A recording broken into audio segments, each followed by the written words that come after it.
I guess what's interesting about Drift is that it's an origin story about the beginnings of what we see as modern surfing. And it was at that time around the world, and especially in Australia, that people started clearing out their back sheds, stealing their mother's sewing machines, and trying to work out how they could make stuff to make life at the beach better. Come on, let's have a photo. Beautiful. Hey, get a photo with you, love. This is either the start of something cool or the beginning of the end. It's very universal in the sense that it's just a man trying to achieve his dream. And that's what this is. It's a simple, idealistic family movie that's very positive. It tells the tribal story of this community coming together to support each other, to nurture each other. I think it has a lot of cultural significance. It's iconic. And it's for that reason that the film is set in the late 60s, early 70s, which really is kind of like ground zero for modern surfing.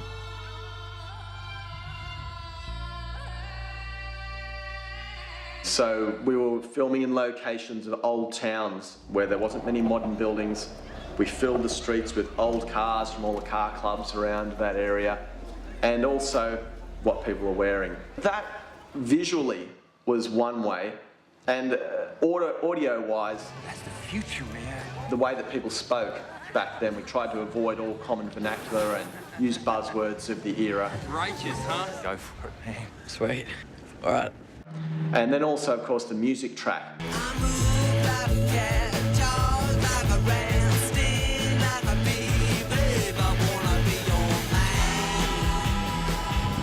We've been able to get some tracks from the 70s. But then also we've spiced it up and we've used current bands that play music in a 60s and 70s style to give that audio palette to complement the visuals. And it's also a part of our history, even though it's fictionalised. Hey, what do you think? Too big? The reality is that a bunch of companies came out of the 70s in Australia that became hugely successful and defined the way an industry operates. They became the pillars of the modern surf industry.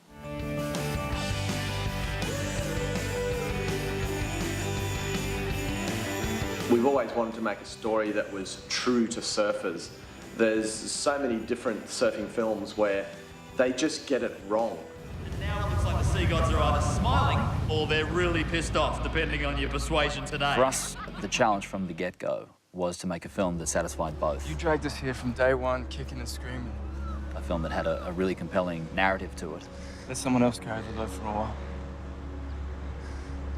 Got this, brother. Trust me.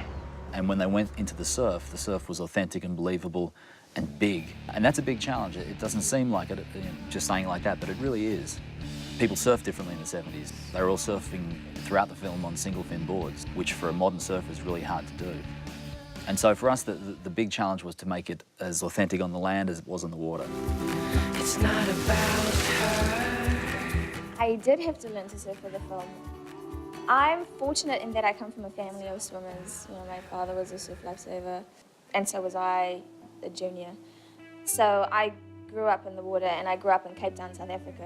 What was great is that I had sea confidence coming into the film. I think it would have been quite hard for an actress who wasn't confident in the ocean to do this role.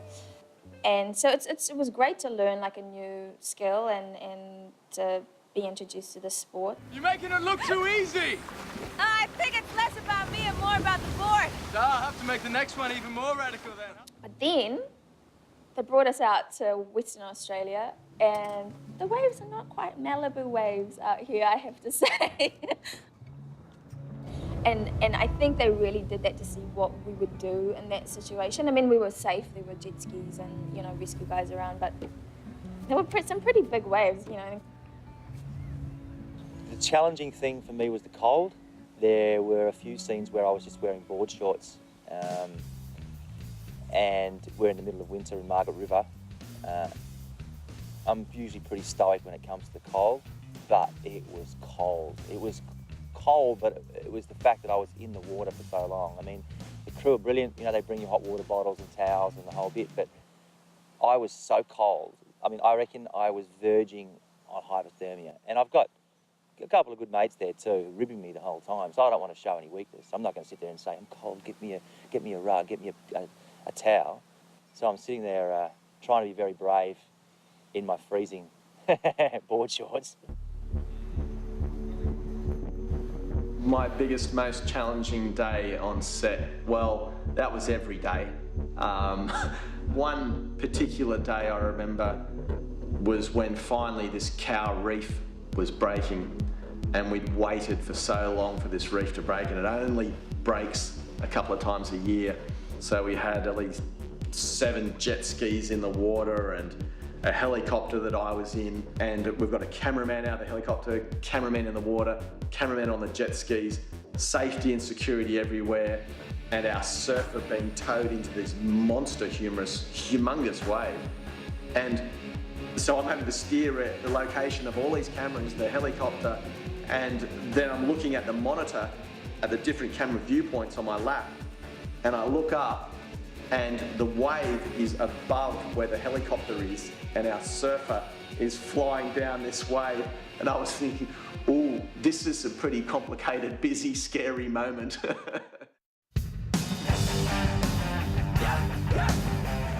Hey, Jimmy.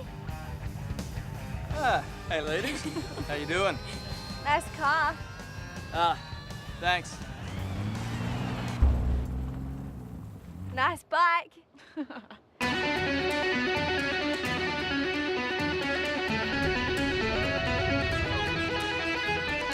There's a whole bunch of people out there waiting to surf better because of our gear. I think in some senses Drift is a story about two brothers. What's compelling about these two brothers is that they both love one thing. They both love surfing, and it's the thing about which they're most passionate.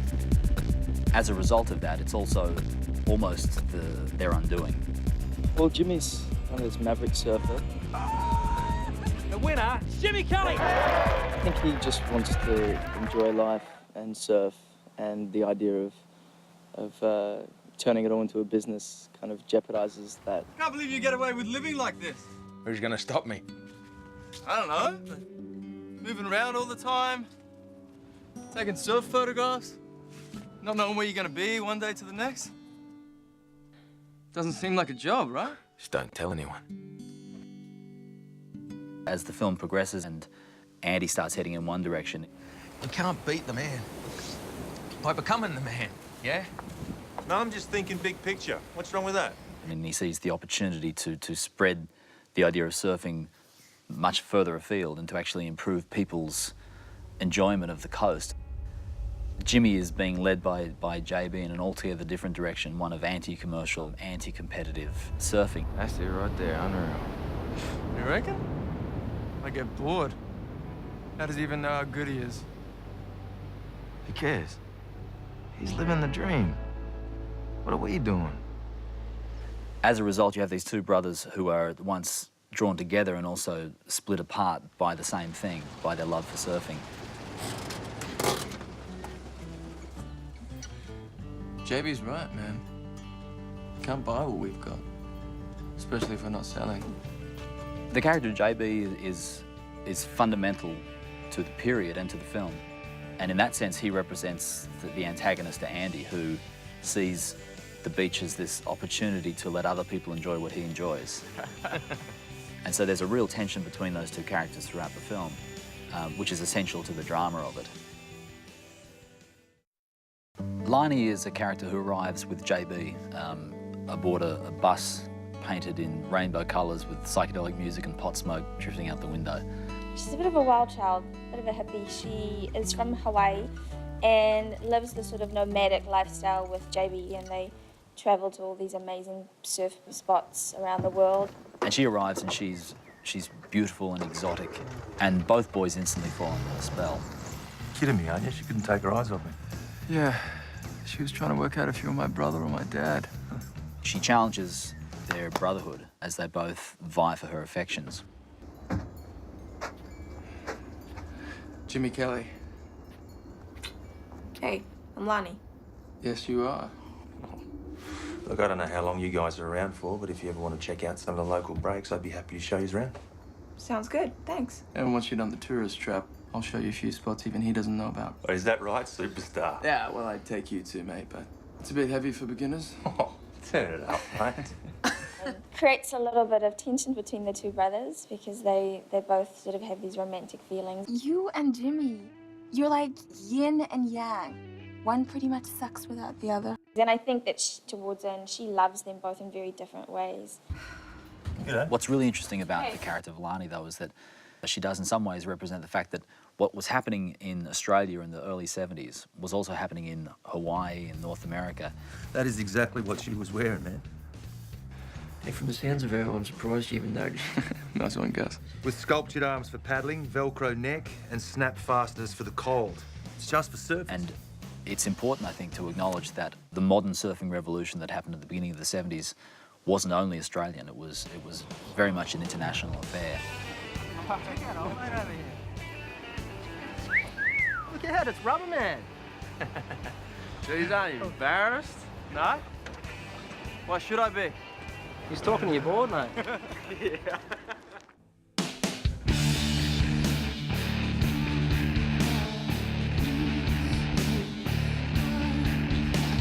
For anyone who's been to southwest and Western Australia, they'll know exactly what I'm talking about when I say the place is raw. It's enormous. It has these incredible coastlines and these sprawling forests. And the region of Margaret River and all around that peninsula, so wave rich and so many different options with different wave conditions that there's always something working really well there. The interesting thing about this region is that it's on a peninsula. So whichever way the wind is blowing, we could go to either side of this peninsula to get good conditions for the ocean. We also deliberately chose to start filming in winter to get the huge waves. There's a thickness in the atmosphere, and the sky is almost perpetually brooding, and feels like something could happen at any moment, just in terms of what the landscape is doing. And I think we managed to capture that on film, and it's incredibly compelling. And so working in an environment that's so demanding and so beautiful at the same time and so raw was absolutely perfect for our film. Whenever possible, we get the actual actors surfing. It just came down to having a level of trust with that actor and letting them know that when they're out in these dangerous conditions that there was all the precaution there to help them if they got into trouble. And I think that combined with this really strong will just to do the best job possible and surf as well as they could, that allowed a certain arena for that performance to come through. And whenever the conditions were just beyond anything that you should put any of your actors in, we'd get in our stunt doubles and our qualified pro surfers and they would take over. The guys that they've got to actually kind of get out there and take on these kind of momentous swells, I think they're some of the bravest and foolhardy men I've ever met. You know, if you're going to surf anywhere, you might as well surf in one of the premier spots in the world. On top of that, we had most of the town working on the film in some capacity, so most of the people who were surfing, we were using the film anyway. Overall, it provided a really interesting landscape to make the film sit upon. So luckily it's such a remote region and untainted that we're able to make it look like the true era of the 70s. And it's a part of the world that just teems with natural life and beauty and danger. And for all those reasons, I can't imagine shooting this film anywhere other than southwest and Western Australia.